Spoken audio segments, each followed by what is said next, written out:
Oi, meus amores, vamos dar continuação aqui no vídeo. Ai, agora tá ficando um pouco mais quente, que o sol tá incidindo aqui em cima de mim. Então, vamos lá, capítulo 10, o pastor e seu rebanho.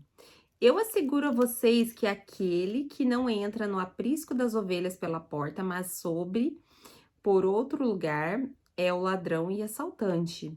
Mas sobe por outro lugar é o ladrão e assaltante. Aquele que entra pela porta é o pastor de ovelhas. O porteiro abre-lhe a porta e as ovelhas ouvem a sua voz.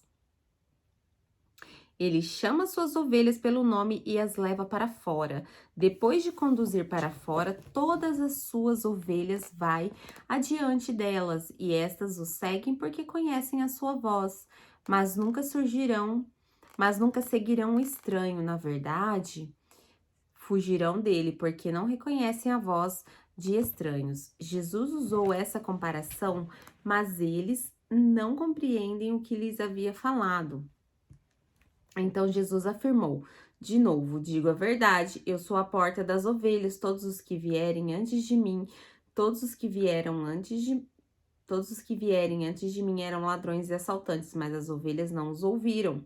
Eu sou a porta que entra, quem entra por mim será salvo, entrará e sairá e encontrará pastagem. O ladrão vem apenas para roubar, matar e destruir. Eu vim para que tenham vida e vida plenamente. Essa passagem também é muito conhecida, né? João 10:10. Eu vou ler novamente para vocês. O ladrão vem apenas para roubar, matar e destruir. Eu vim para que tenham vida e vida plenamente. Ou em abundância, né? Jesus está dizendo isso aqui em João 10:10. Eu sou o pastor bom. O bom pastor dá a sua vida pelas ovelhas. O assalariado não é o pastor a quem as ovelhas pertencem. Assim, quando vem o lobo, abandona as ovelhas e foge. Então o lobo ataca o rebanho e dispersa. Ele foge porque é assalariado e não se importa com as ovelhas. Eu sou o bom pastor, conheço as minhas ovelhas e elas me conhecem. Assim como o Pai me conhece, eu conheço o Pai e dou minha vida pelas ovelhas. Tenho outras ovelhas que não são deste aprisco. É necessário que eu as conduza também. Elas ouviram a minha voz, e haverá um só rebanho e um só pastor. Por isso é que meu Pai me ama, porque eu dou a minha vida para retomá-la. Ninguém a tira de mim, mas eu a dou por espontânea vontade. Tenho autoridade para dá-la ou para retomá-la. Esta ordem recebi de meu Pai. Diante dessas palavras, os judeus ficaram outra vez divididos. Muitos deles diziam que ele estava endemoniado e enlouqueceu. Por que ouvi-lo? Mas outros diziam: essas palavras não são de endemoniado, porque um demônio abrir os olhos dos cegos? Quer dizer, para alguns, né, a ficha já tinha caído, mas para outros ainda não. Tava difícil, né? A incredulidade dos judeus. Celebrava-se a festa da dedicação em Jerusalém. Era inverno e Jesus estava no templo caminhando pelo pórtico de Salomão. Os judeus reuniram-se ao redor dele e perguntaram: até quando nos deixará em suspense? Se é você o Cristo, diga-nos abertamente. Jesus respondeu: eu já lhes disse, mas vocês não creem. As obras que eu realizo em nome do meu Pai falam por mim, mas vocês não creem. Por que não são minhas ovelhas? As minhas ovelhas ouvem a minha voz e eu as conheço e elas me seguem. E lhes dou a vida eterna e elas jamais perecerão. Ninguém as poderá arrancar de minha mão. Meu Pai que a deu a mim é maior do que todos. Ninguém as pode arrancar da mão de meu Pai. O Pai somos um. Aqui, gente, é muito importante porque existem muitas dúvidas sobre a Trindade, Deus, Pai, Jesus, Filho e Espírito Santo. Ah, são três deuses num corpo só, Não, é um Deus só, com maneiras diferentes de se relacionar com a humanidade. Então, aqui é muito importante que ele deixa claro que eu e o Pai somos um. Minha bateria tá acabando, desculpa. Eu e o Pai somos um. Então, ele deixa muito bem sucinto aqui. Quando alguém disser, Ah, não, Jesus é filho de Deus? Não, aqui em João, no capítulo 10, versículo 29, isso fica claro. Eu e o Pai somos um, certo? Então guardem isso no coraçãozinho de vocês. Existe apenas um Deus com maneiras diferentes de se relacionar conosco. Jesus é Deus, veio à Terra para mostrar que era possível viver nessa terra, se redimir dos pecados, e veio para salvar a nossa vida, se doando como sacrifício vivo para salvar, para nos purificar dos nossos pecados. Esse é o Jesus, é o Deus que nos salvou, ok? Então vamos lá. Novamente, os judeus pegaram pedras para apedrejá-lo, mas Jesus lhes disse: Eu mostrarei muitas boas obras da parte do Pai, por qual delas vocês querem me apedrejar? Responderam os judeus: Não vamos apedrejá-lo por nenhuma boa obra, mas pela blasfêmia, porque você é um simples homem e se apresenta como Deus. Jesus lhe respondeu: Não está escrito na lei de vocês. Eu disse: Vocês são deuses? Se ele chamou deuses aqueles a quem veio a palavra de Deus, e a escritura não pode ser anulada. Que dizer a respeito daquele a quem o Pai santificou e enviou ao mundo? Então, por que vocês me acusam de blasfêmia porque eu disse: Eu sou filho de Deus? Se eu não realizo as obras do meu Pai, não creia em mim. Mas se eu as realizo, mesmo que não creiam em mim, creem nas obras, para que possam saber e entender que o Pai está em mim e eu no Pai. Outra vez tentaram prendê-lo, mas ele se livrou das mãos deles. Então Jesus atravessou novamente o Jordão e foi para um lugar onde João batizava nos primeiros dias de seu ministério. Ali ficou, e muita gente foi até onde ele estava, dizendo: Embora João nunca tenha realizado um sinal milagroso, tudo o que ele disse a respeito deste homem era verdade. E ali muitos creram em Jesus. Capítulo 11, a morte de Lázaro. Havia um homem chamado Lázaro. Ele era de Betânia, do povoado de Maria e de sua irmã Marta. E aconteceu que Lázaro ficou doente. Maria, sua irmã, era a mesma que derramara perfume sobre o Senhor. Ele enxugara os pés com os cabelos. Então as irmãs de Lázaro mandaram dizer a Jesus: Senhor, aquele que amas está doente. Ao ver isso, Jesus disse: Essa doença não acabará em morte, e para a glória de Deus, para o Filho de Deus seja glorificado por meio dela. Jesus amava Marta, a irmã dele. Jesus amava Marta, a irmã dela, e a Lázaro. No entanto, quando ouviu falar que Lázaro estava doente, ficou mais 2 dias onde estava. Depois disse a seus discípulos: Vamos voltar para a Judéia. Estes disseram: Mestre, há poucos os judeus tentaram apedrejar-te, e assim mesmo vais voltar para lá? Jesus respondeu: O dia não tem 12 horas? Quem anda de dia não tropeça, pois vê a luz deste mundo. Quando anda de noite, tropeça, pois nele não há luz. Depois de dizer isso, prosseguiu dizendo-lhes: Nosso amigo Lázaro adoeceu, mas vou até lá para acordá-lo. Adormeceu, quer dizer, Jesus já sabia que ele havia morrido, né? Seus discípulos responderam: Senhor, se ele dorme, vai melhorar. Jesus tinha falado de sua morte, mas os seus discípulos pensaram que ele estava falando simplesmente do sono. Meu Deus do céu, Jesus devia passar muita raiva com esses discípulos. Então lhes disse claramente: Lázaro morreu, e para o bem de vocês, estou contente por não ter estado lá para que vocês creiam.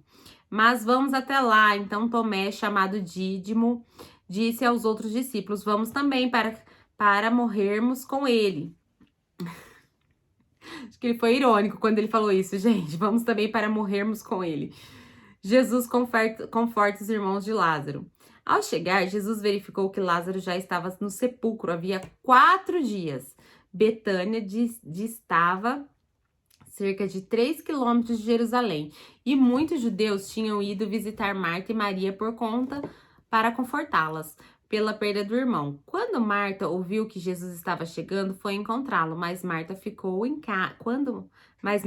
em casa. Disse Marta a Jesus: Senhor, se estivesse aqui, meu irmão não teria morrido, mas sei que mesmo agora Deus te dará tudo o que pedires. Disse-lhe Jesus: o seu irmão vai ressuscitar. Marta respondeu: eu sei que ele vai ressuscitar na ressurreição no último dia. Disse-lhe Jesus: eu sou a ressurreição e a vida. Aquele que crê em mim, ainda que morra, viverá. E quem vive e crê em mim não morrerá eternamente. Você crê nisso?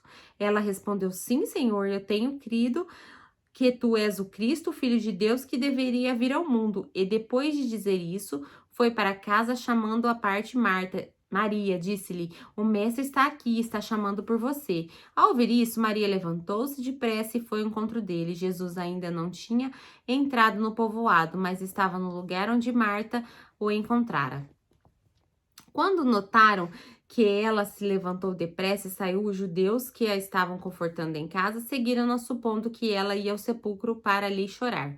Quando chegando ao lugar onde Jesus estava, vendo Maria, prostrou-se a seus pés e disse: Senhor, se estivesse aqui, meu irmão não teria morrido.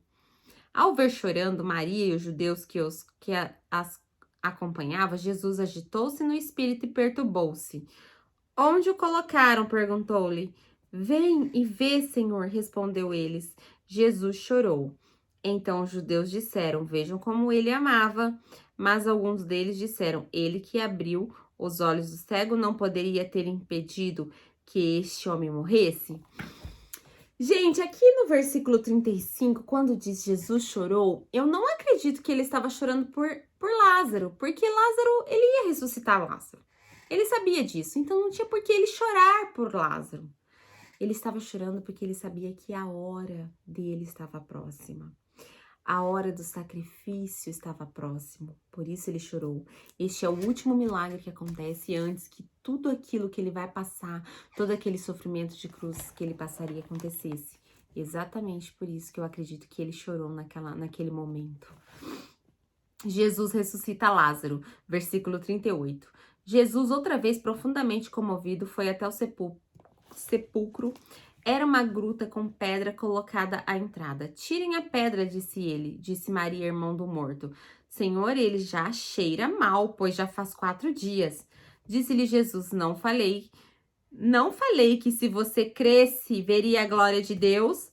Então tiraram a pedra. Jesus olhou para cima e disse: Pai, eu te agradeço porque me ouviste.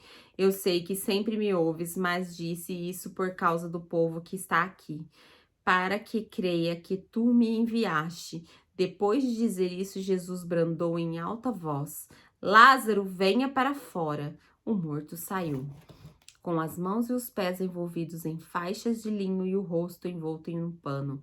Disse-lhe Jesus: tirem as faixas dele e deixem-o ir. A conspiração para matar Jesus. Aí já começa a conspiração. Gente, eu fico imaginando. Imagina você lá. Jesus fala pro morto de 4 dias sair da tumba e o morto sai. Será que esse povo ficou lá pra ver? Será que esse povo não saiu tudo correndo? Gente, eu fico imaginando essa cena, deve ter sido tremendo, tremendo. Esse povo saindo correndo, deve ter sido um alvoroço e um atropelando o outro. Olha, eu acho que não ficou um ali, viu? Acho que se ficou foi a Marta e quem ficou em estado de choque. Literalmente. Vamos lá, vamos ler a conspiração agora para matar Jesus. Muitos dos judeus que tinham vindo visitar Marta, vendo o que Jesus fez, creram nele.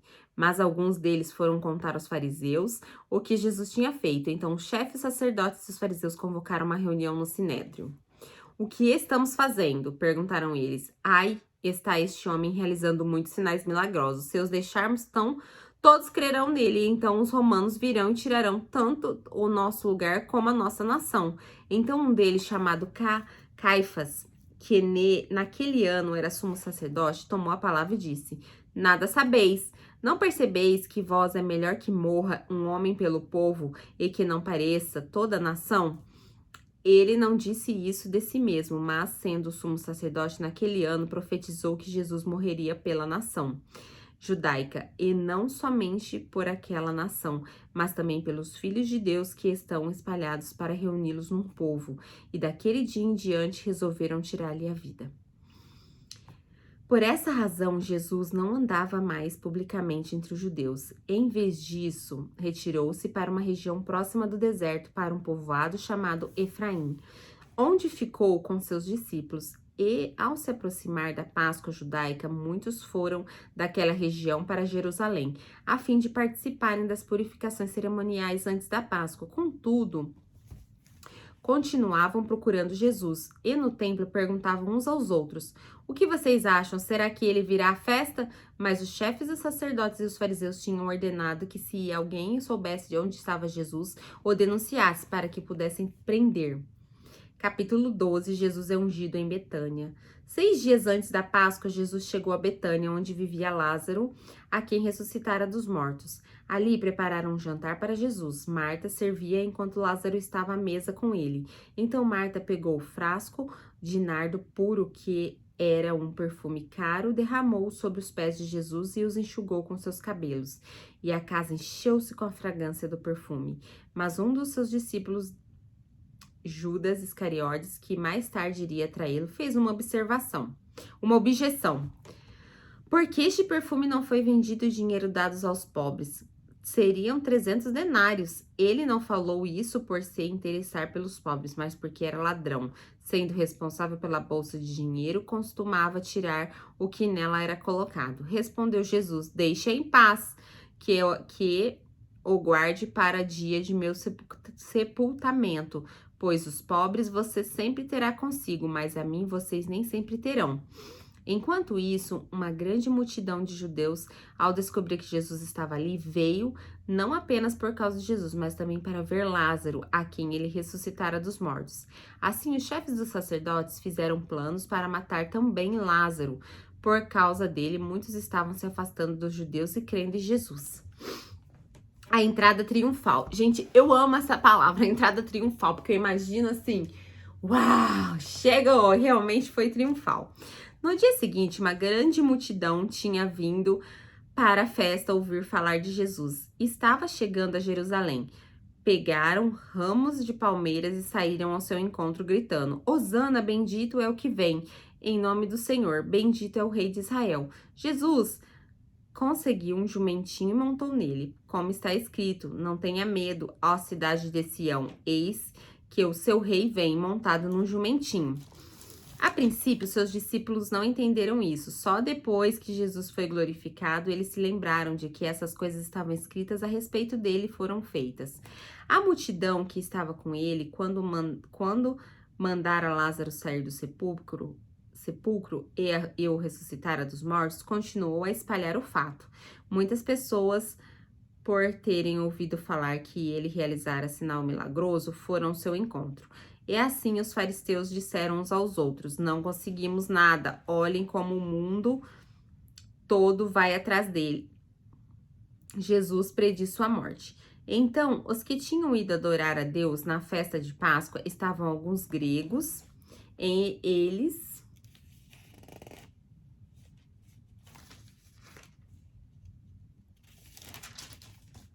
eles aproximaram de Filipe, que era de Betsaida da Galileia, com um pedido: Senhor, queremos ver Jesus. Filipe foi dizê-lo a André, e os dois juntos disseram a Jesus. Jesus respondeu: Chegou a hora de ser glorificado o Filho do Homem. Digo verdadeiramente que, se o grão de trigo não cair na terra e não morrer, continuará ele só.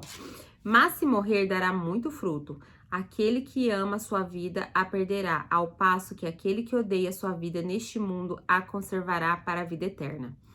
Quem me serve precisa seguir-me, e onde estou, o meu servo também estará. Aquele que me serve, ao meu Pai honrará.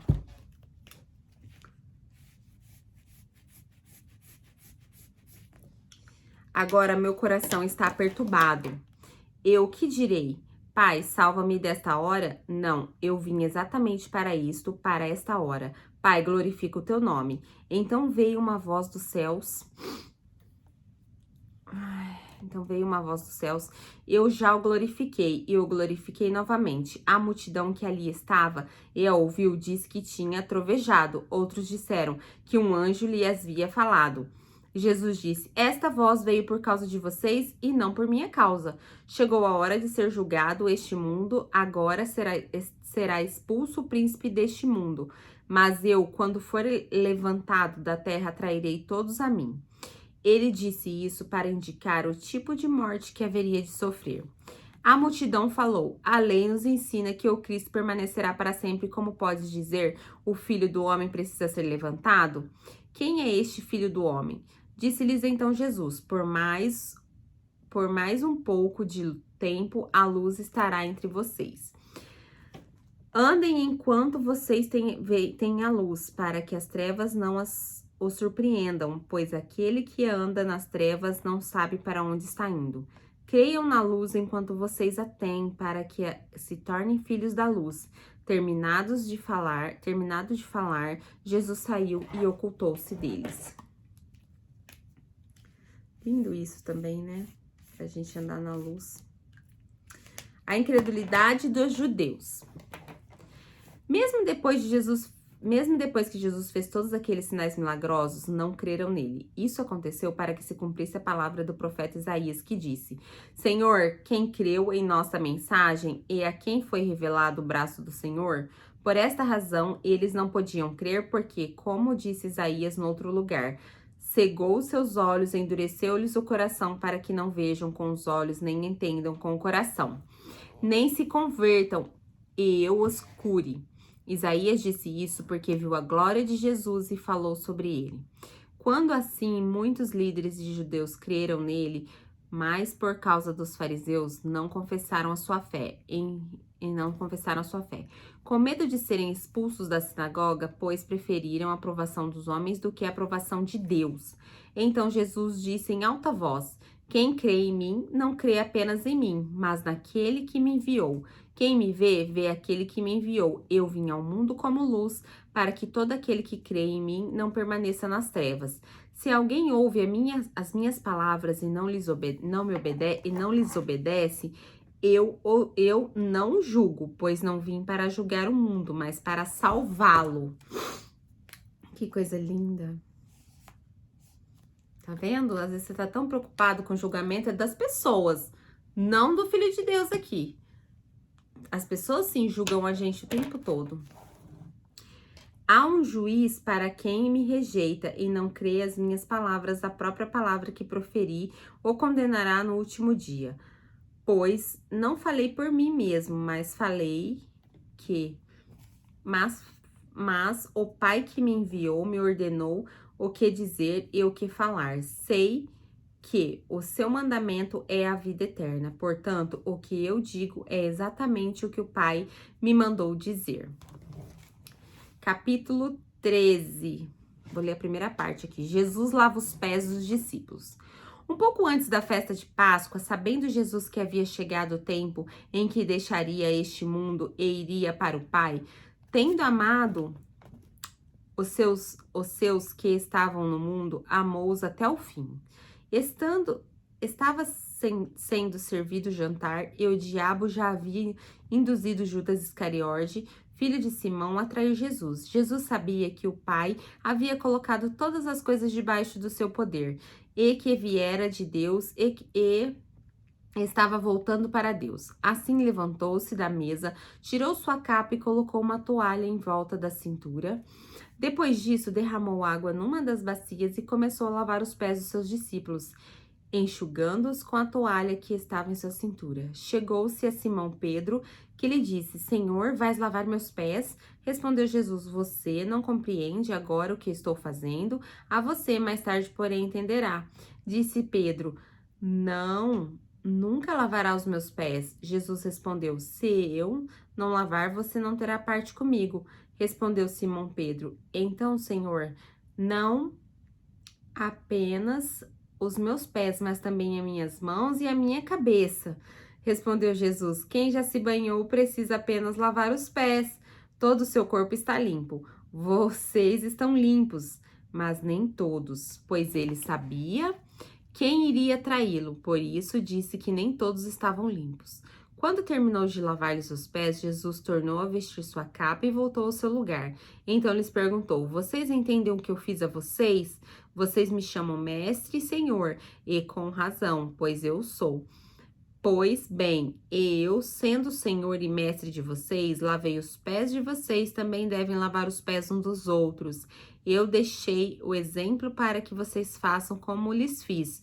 Digo verdadeiramente que nenhum escravo é maior do que o seu senhor, como também nenhum mensageiro é maior do que aquele que eu envio. Agora que vocês sabem essas coisas, felizes serão os que praticam.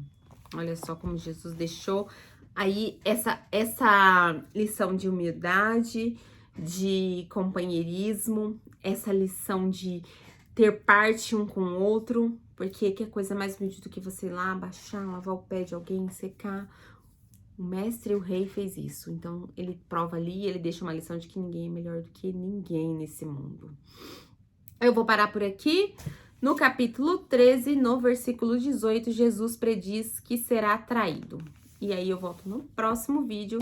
Gente, nós estamos caminhando para o fim de João. Eu acredito que mais um videozinho, 2 videozinhos e a gente termina João, esse evangelho tão lindo de João. Um beijo, meus amores. E se você ainda não curtiu o vídeo, deixe seu like. Um beijo e fique com Deus.